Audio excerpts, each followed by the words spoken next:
ईमानदारी का सिला, बाबा रहमत की कहानी। पिंड की उस तंग गली के कोने पर एक छोटी सी दुकान थी जिसकी दीवारों का रंग धूप और बारिश ने उड़ा दिया था।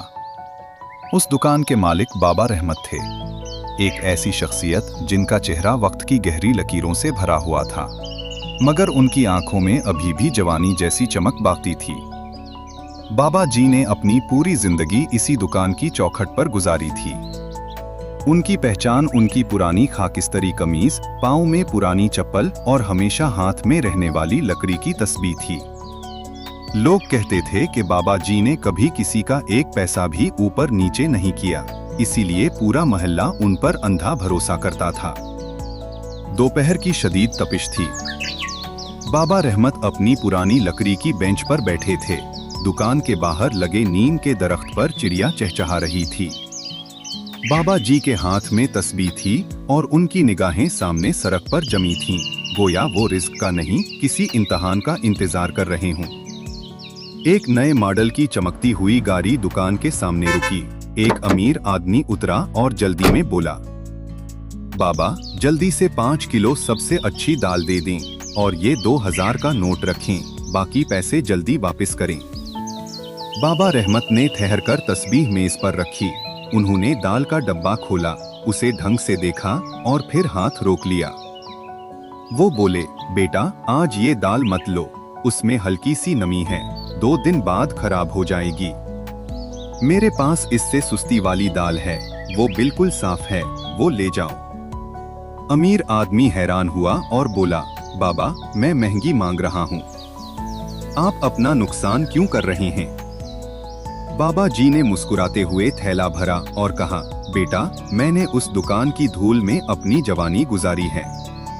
पैसा तो हाथ की मेल है, आज है कल नहीं, मगर अगर मैंने आज धोखे दिया तो मेरी तस्बीह के दानों और मेरी मेहनत पर नहुसत चढ़ जाएगी।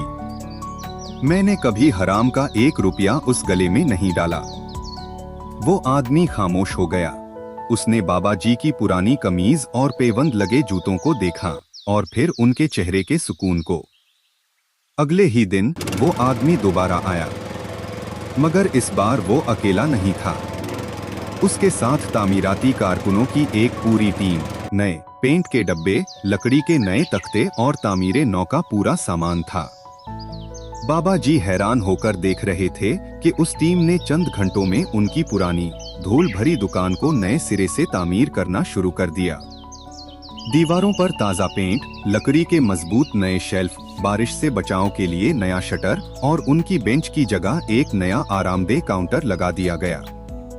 दुकान का नाम एक खूबसूरत बोर्ड पर लिखा गया, बाबा रहमत की ईमानदार दुकान। अमीर आदमी ने मुस्कुराकर कहा, बाबा सनत तो कागज का टुकड़ा है, मगर ये दुकान आपकी ईमानदारी का जिंदा सबूत है। ये मेरी तरफ से आपकी उम्र भर की सच्ची मेहनत का तोहफा है। बाबा जी की आंखों में आंसू आ गए। उन्होंने अपनी तस्बीह उठाई और अल्लाह का शुक्र अदा किया कि उनकी सच्ची मेहनत को आज उस नए मजबूत घर की सूरत में सराहा गया था। उन्होंने दुकान के नए शटर को चूमा और वहां फिर से तस्बीह पढ़ते हुए बैठ गए। उस कहानी से हमें ये सबक मिलता है कि ईमानदारी कभी रायगा नहीं जाती। आर्जी फायदे के लिए ज़मीर का सौदा करना आसान है, लेकिन सच्ची इज्जत और बरकत सिर्फ दयानतदारी में ही पोशीदा है। जब इंसान अपने रिस्क को पाक रखता है तो अल्लाह न सिर्फ उसके सुकून में इजाफा करता है, बल्कि गैब से ऐसे असबाब पैदा कर देता है जो उसकी पूरी जिंदगी बदल देते हैं।